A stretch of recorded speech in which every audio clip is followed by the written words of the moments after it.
చక్కని సీతకి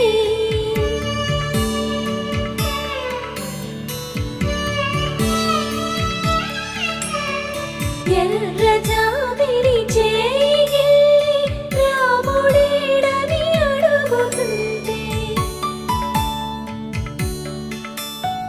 చూడలేదని పెదవి చెప్పలేమని కనులు చెప్పే నల్ల పూసై